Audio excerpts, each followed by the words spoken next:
নমস্কার বন্ধুরা, আমার নাম সুমনা। আমি একজন সাধারণ গৃহবধূ, থাকি কলকাতার এক মফস্বল এলাকায়। আজ আমি আমার জীবনের এমন এক সত্য ঘটনা আপনাদের সাথে শেয়ার করতে যাচ্ছি, যা শুনলে হয়তো আপনারা আমাকে ঘৃণা করবেন অথবা হয়তো আমার অসহায়তাটা বুঝবেন। এই গল্পটা আমার আর আমার স্বামীর দূর সম্পর্কের এক ভাই, যাকে আমি দেওর বলি, তার সাথে গড়ে ওঠা এক নিষিদ্ধ সম্পর্কের, যে সম্পর্কের কোনো নাম নেই কোনো সামাজিক স্বীকৃতি। গল্পটা শুরু করার আগে অনুরোধ করব, আমাদের চ্যানেলটি সাবস্ক্রাইব করে বেল আইকনটি প্রেস করে দিন, যাতে আমার মতো আরও গোপন দহন আপনারা শুনতে পারেন। আমার বিয়ে হয়েছে আজ প্রায় 7 বছর। মধ্যবিত্ত পরিবারে যেমন হয়, দেখাশোনা করেই বিয়ে। আমার স্বামী পলাশ মানুষ হিসাবে খারাপ নন, কিন্তু বড্ড বেশি কাজের পাগল। সকাল 9টায় অফিসে বের হন আর রাত 10টায় ফেরেন। বাড়ি ফিরে খেয়ে দিয়ে সোজা ঘুম। আমাদের মধ্যে স্বামী স্ত্রীর সম্পর্কটা যেন একটা রুটিন মাফিক ডিউটিতে পরিণত হয়েছিল। প্রেম, ভালোবাসা, আদর, এসব শব্দ আমার জীবন থেকে বিয়ের 2 বছরের মাথাতেই হারিয়ে গিয়েছিল। আমি ছিলাম বাড়ির একটা শো পিস, যার কাজ শুধু ঘর সাজানো আর সবার খেয়াল রাখা, কিন্তু আমার মনের খবর রাখার মতো কেউ ছিল না। ঠিক এই সময়েই আমাদের বাড়িতে এসে ওঠে রাকিব পলাশের দূর সম্পর্কের মামাতো ভাই। পড়াশোনা শেষ করে শহরে এসেছে চাকরির খোঁজে, তাই কমাস আমাদের বাড়িতেই থাকবে। রাকিবের বয়স 24 কি 25 হবে, আমার থেকে বছর 7 ছোট। ছিপছিপে গড়ন, উজ্জ্বল গায়ের রং আর চোখে মুখে এক অদ্ভুত মায়া। প্রথম আমাদের সম্পর্কটা ছিল খুব সাধারণ। ও আমাকে বৌদি বলে ডাকত, আমি ওকে নিজের ছোট ভাইয়ের মতোই দেখতাম। কিন্তু সমস্যাটা শুরু হলো মাসখানেক পর থেকে। পলাশ প্রায়ই অফিসের ট্যুরে বাইরে থাকত। বাড়িতে আমি, আমার 5 বছরের মেয়ে আর রাকিব ছেলেটা খুব মিশুখে। ও খেয়াল করত আমি কতটা একা। দুপুরে রান্নার সময় ও প্রায়ই কিচেনের দরজায় এসে দাঁড়াত। বৌদি, আজ কি রান্না করছো? যা সুগন্ধ বেরিয়েছে না, দাদা যে কি মিস করছে। রাকিবের এই ছোট ছোট প্রশংসাগুলো আমার শুকনো মনে বৃষ্টির মতো লাগত। আমি হাসতাম, বলতাম, যাও স্নান করে এসো, খাবার বাড়ছি। একদিন দুপুরের ঘটনা। পলাশ ট্যুরে গেছে, বাইরে ঝমঝমিয়ে বৃষ্টি হচ্ছে, লোডশেডিং, ঘরটা বেশ অন্ধকার। আমি জানলার ধারে দাঁড়িয়ে বৃষ্টি দেখছিলাম আর নিজের একাকিত্বের কথা ভাবছিলাম। হঠাৎ খেয়াল করলাম রাকিব আমার ঠিক পেছনে দাঁড়িয়ে। আমি চমকে ঘুরে তাকালাম।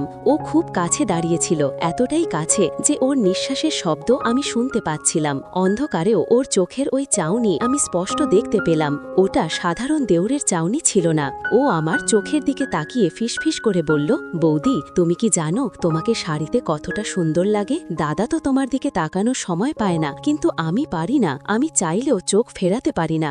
আমি থমকে গেলাম। আমার উচিত ছিল ওকে ধমক দেওয়া, সেখান থেকে সরে যাওয়া, কিন্তু 7 বছর ধরে অবহেলিত আমার নারী মনটা সেদিন বিদ্রোহ করে বসল। আমি কিছু বলতে পারলাম না, শুধু মাথা নিচু করে দাঁড়িয়ে রইলাম। আমার এই নীরবতাটাই ছিল আমার প্রথম ভুল, অথবা প্রথম সম্মতি। রাকিব আমার নীরবতার সুযোগ নিল। ও ধীরে ধীরে আমার হাতটা ধরল। ওর হাতের স্পর্শে আমার শরীরে যেন বিদ্যুৎ খেলে গেল। ও আমার হাতটা নিজের বুকের কাছে নিয়ে গেল। আমি স্পষ্ট অনুভব করছিলাম ওর হৃৎপিণ্ডটা কত দ্রুত ধুকপুক করছে। ও বলল, বৌদি, আমি জানি এটা অন্যায়, কিন্তু আমি নিজেকে আটকাতে পারছি না। তোমাকে এভাবে একা দেখতে আমার খুব কষ্ট হয়। সেদিন ওখানেই শেষ হতে পারত, কিন্তু রাকিব খুব চালাক ছিল, অথবা বলা যায় ও আমার ইমোশন নিয়ে খেলতে জানত। এরপর থেকে ও সুযোগ খুঁজত। কখনো খাবার দেওয়ার সময় ইচ্ছে করে আমার হাতে হাত ছোঁয়াত, কখনো শাড়ি পরলে এমনভাবে তাকিয়ে থাকত যে আমার অস্বস্তি হতো, আবার অদ্ভুত এক ভালো লাগা কাজ করত। একদিন রাতে পলাশ তখনও ফেরেনি। আমি ড্রয়িং রুমে সোফায় বসে টিভি দেখছিলাম। রাকিব এসে আমার পাশে বসল, একটু বেশি ঘনশয় হয়ে। আমি সরে যেতে চাইলাম, কিন্তু ও আমাকে আটকালো। ও আমার দিকে করুণ চোখে তাকিয়ে বলল, বৌদি, আমার খুব মাথা ব্যথা করছে, একটু টিপে দেবে? আমি না করতে পারলাম না। আমি ওর কপালে হাত রাখলাম। ও চোখ বন্ধ করে আমার কোলের ওপর মাথাটা এলিয়ে দিল। আমি ওর চুড়ে বিলি কেটে দিচ্ছিলাম। হঠাৎ ও আমার হাতটা টেনে নিয়ে নিজের ঠোঁটের কাছে ধরল। আমার হাতের তালুতে ওর গরম নিঃশ্বাসের ছোঁয়া লাগতেই আমার সারা শরীর কেঁপে উঠল। আমি হাতটা ছাড়িয়ে নিতে চাইলাম, বললাম, রাকিব, কি করছো? কেউ দেখে ফেলবে। ও ছাড়ল না, উল্টে উঠে বসল এবং আমার খুব কাছে সরে এলো। ওর চোখের দৃষ্টি তখন ঘোলাটে। ও ফিসফিস করে বলল, কেউ দেখবে না বৌদি, আর দেখলেই বা কি? দাদা কি তোমাকে বোঝে? তোমাকে সেই সুখ দেয় যা তোমার প্রাপ্য? এই কথাগুলো আমার মনের দুর্বল জায়গায় আঘাত করল। ও ঠিকই বলছিল। পলাশ আমাকে শুধু প্রয়োজনে কাছে টানে, আর রাকিব ও আমাকে নারী হিসাবে অনুভব করায়। সেদিন আমি আর নিজেকে আটকাতে পারিনি, অথবা বলা যায় আমি চাইনি নিজেকে আটকাতে।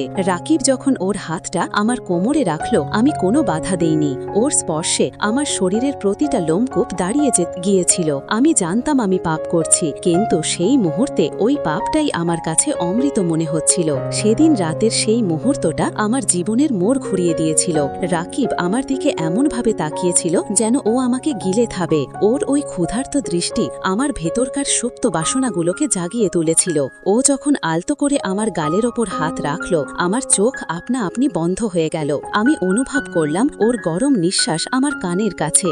ও ফিসফিস করে বলল, সুমি, তুমি আমার বৌদি নয়। ও আমাকে নাম ধরে ডাকল।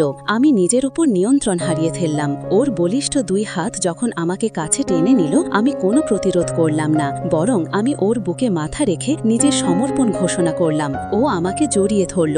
ওর শরীরের উষ্ণতা আমার শাড়ির ভাঁজে ভাঁজে ছড়িয়ে পড়ছিল। ও যখন আমার কাঁধে মুখ গুজে দিল, আমার মনে হলো আমি অবশ হয়ে যাচ্ছি। আমার বুকের ভেতরটা হাঁপড়ের মতো ওঠানামা করছিল। আমি ওর পিঠ খামচে ধরলাম। রাকিবের হাত আমার পিঠের খোলা অংশে বিচরণ করছিল। ওর হাতের ছোঁয়া যেখানে যেখানে লাগছিল সেখানে যেন আগুন জ্বলে উঠছিল।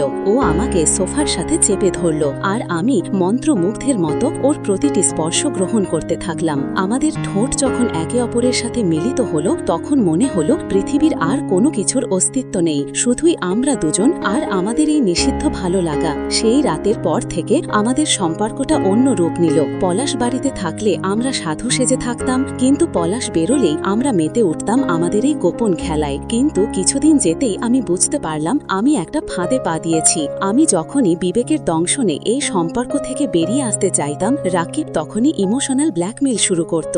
ও বলতো, তুমি যদি আমাকে ছেড়ে দাও, আমি কিন্তু দাদাকে সব বলে দেব, অথবা আমি আত্মহত্যা করব।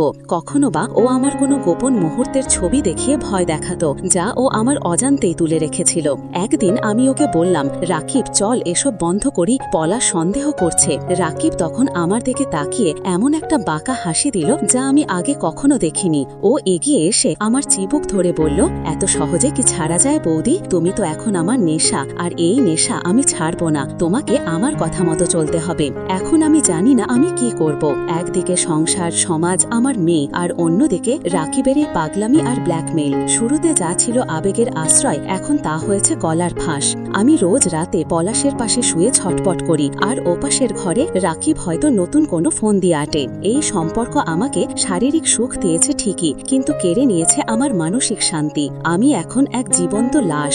জানি না এই গল্পের শেষ কোথায়। হয়তো কোনো বড় বিস্ফোরণের অপেক্ষায় আছে আমার এই সাজানো সংসার। বন্ধুরা, আমার এই জীবনের গল্প থেকে যদি আপনারা কিছু শেখেন, তবে সেটা হলো সাময়িক উত্তেজনার বশে এমন কোনো ভুল করবেন না যা সারা জীবনের কান্না হয়ে দাঁড়ায়। আবেগের বশে নেওয়া ভুল সিদ্ধান্তগুলোই আমাদের জীবনটাকে নরক বানিয়ে দেয়। ধন্যবাদ সবাইকে গল্পটি শোনার জন্য। গল্পটি ভালো লাগলে লাইক করবেন এবং কমেন্টে আপনার মতামত জানাবেন।